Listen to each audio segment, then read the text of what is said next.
시청자 여러분 안녕하십니까? VOA 모닝뉴스입니다.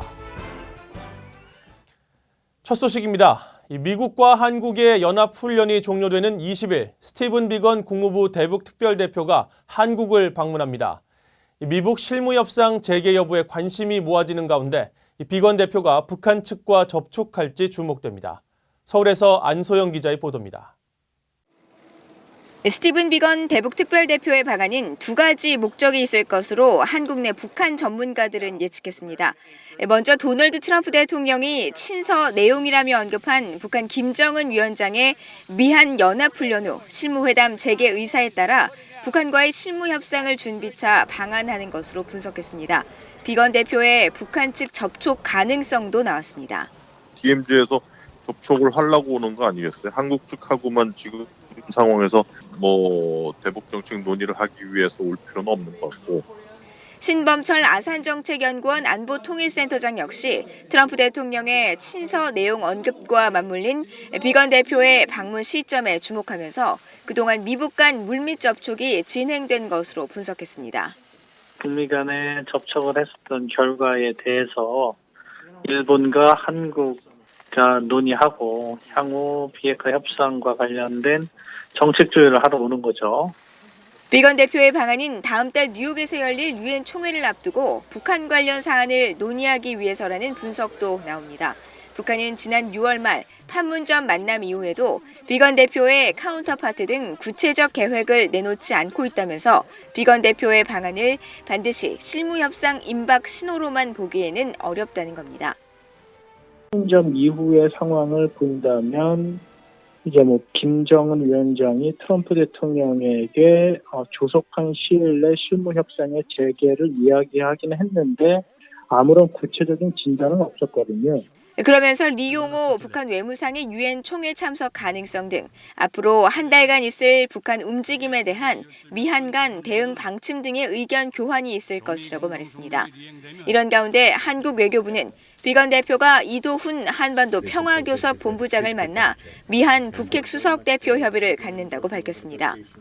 이어 두 사람은 조속한 미북 실무협상 재개가 한반도의 완전한 비핵화와 항구적 평화 정착의 실질적 진전으로 이어지기 위한 협의를 할 계획이라고 전했습니다. 서울에서 VOA 뉴스 안소영입니다. 미국의 전문가들도 미북 협상 재개 여부를 주목하고 있습니다. 그런데 이 협상 재개에 대해 엇갈린 견해를 보이고 있습니다. 김칸희 기자가 보도합니다. 알렉산더 버시바우 전 주한 대사는 16일 VOA에 연합훈련 이후 실무협상 재개 가능성에 대해 회의적 전망을 내놨습니다. 지난 6월 판문점 회동에서도 회담 재개를 약속했지만 지키지 않는 등 북한의 전반적인 행동은 북한이 협상을 계속 거부하고 있음을 보여준다는 겁니다. I'm skeptical. I think the overall pattern of North Korean behavior points to continued refusal to engage in serious negotiations. 버시바우 전 대사는 관건은 미국이 북한에 현실적으로 줄 수 있는 것이 있는지 혹은 북한이 미국과의 외교를 닫아버릴 핑계거리를 찾고 있는지 여부인데 아직 알 수 없다고 말했습니다. 하노이 회담에서 좁히지 못했던 양측의 입장이 여전히 남아있어 접점을 찾기 힘든 상황이 실무협상 재개 전망을 어둡게 한다는 분석도 나옵니다. It's going to be very hard to move those two circles in the Venn diagram together sufficiently that there will be an intersection of interest on the objective of denuclearization versus North Korean security needs. 반면 실무협상 재개는 김정은 위원장이 트럼프 대통령에 약속했기 때문에 늦더라도 이뤄질 것이라는 전망도 있습니다. 이런 견해를 밝힌 토마스 컨트리맨 전 국무부 국제안보 비확산 담당 차관 대행은 양측이 진전을 이룰 수 있는 유일한 길은 정상회담이 아니라 실무협상이라고 말했습니다. I hope that President Trump made clear in his last meeting with Chairman Kim that the only way forward is to do some of the hard, detailed work in working level talks rather than going straight to another summit meeting.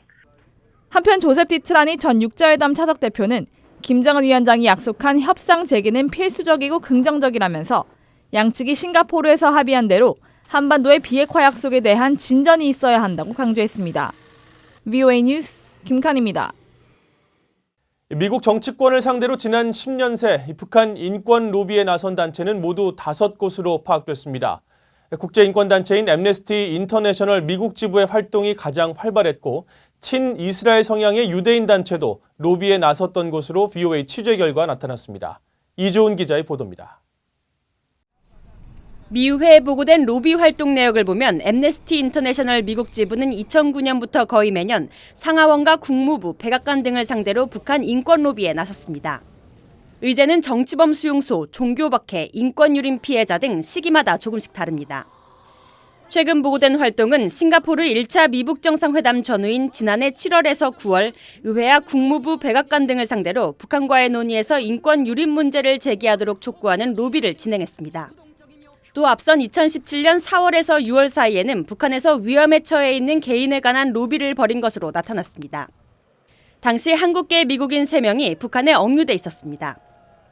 로비 활동 빈도와 자금을 기준으로 보면 국제인권단체인 휴먼라이츠 워치의 활동이 두 번째로 활발했습니다.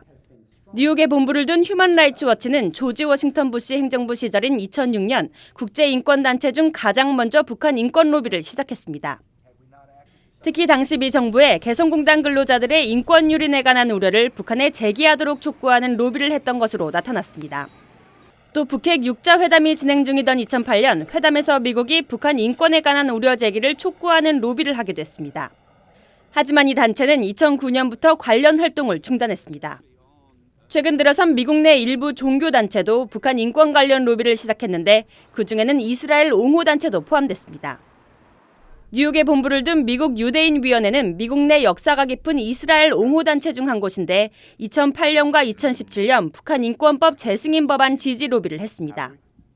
미국에서는 로비 공개법에 따라 분기별 로비 자금 지출이 12,500달러 이상인 경우 의회에 보고해야 하며 외부 로비 업체를 고용할 경우 분기별 지출이 3,000달러 이상인 경우 해당됩니다. VOA 뉴스 이조은입니다. 미국이 개발한 최신의 스텔스 전투기 F-35A 넉 대가 이번 주 한국으로 인수될 것으로 알려졌습니다. 한국용으로 처음 출고된 F-35A 넉 대는 최근 미 공군 기지를 출발해 하와이에 도착했으며 이르면 22일 한국 청주 공군 기지에 도착할 예정이라고 한국 언론이 보도했습니다. 이로써 한국군은 F-35A 8대를 보유하게 되며 앞으로 2021년까지 40대를 전력화할 계획입니다. F-35A는 최고 속도 마하 1.8로 북한의 수뇌부와 주요 핵 탄도미사일 시설을 선제 타격할 수 있는 전략무기며 북한은 앞서 한국의 F-35A 추가 도입과 관련해 반민족 범죄 행위라며 반발했습니다. 미국과 한국의 방위비 분담금 협상 관련 당국자들이 이번 주 서울에서 회동할 것으로 알려졌습니다. 올해 체결된 제10차 미한 방위비 분담금 특별협정의 미국 협상 대표였던 티모시 베츠 국무부 부차관보가 18일 한국을 방문했습니다. 베츠 부차관보는 20일 장원삼 한국 외교부 방위비 분담 협상 대표와 만나 11차 방위비 분담금 특별협정 협상의 구체적인 일정과 회의 방식 등을 논의할 것으로 전해졌습니다. 북한에서 아동 영양 활동을 벌이는 프랑스 인도주의 구호단체가 최근 대북 물품 반입을 위한 유엔의 승인을 받았습니다. 유엔 안전보장이사회 대북제재위원회는 19일 프랑스에 본부를 둔 비정부기구 프리미어 어전스가 요청한 북한 황해남도 지역 염소 사육 사업 지원에 필요한 물자 반입에 대한 제재 면제를 승인했다고 공개했습니다.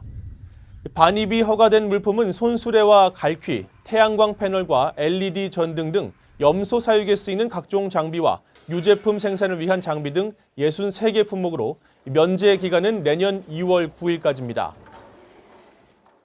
북한이 국제사회의 일원으로 역할을 하기 위해서는 국제 언론을 두려워해서는 안 되며 해외 언론인들을 초대해 북한의 실상을 알려야 한다는 지적이 제기됐습니다. 19일 한국 KBS와 아시아 태평양 방송연맹 ABU가 공동 주최한 국제포럼의 평화 공존을 위한 한국어 방송 세션에 참석한 한국의 문정인 대통령 외교안보 특보는 북한은 김정은 리더십 아래 대대적인 변화를 겪고 있고 국제사회의 언론과의 만남을 피할 수 없게 됐다면서 이같이 밝혔습니다. 또 한국통일연구원의 조한범 선임연구위원은 현재 북한은 장마당 등을 통한 시장 경제가 형성돼 외부 정보에 대한 수요가 크다면서 북한을 향해 방송하는 방송국들의 역할이 매우 중요하다고 전했습니다. VOA 보이스 오브 아메리카 한국어 서비스의 이동혁 국장은 VOA는 미국 정부 정책에 대한 객관적이고 정확한 보도를 46개의 언어 서비스로 방송하고 있고 특히 북한 문제에 대해서는 미국과 한국 사이의 외교 정치적 이슈들을 다루며 매체 변화에 따라 영상 서비스도 집중하고 있다고 밝혔습니다. 이상으로 VOA 모닝 뉴스를 마칩니다. 시청해주신 여러분 고맙습니다.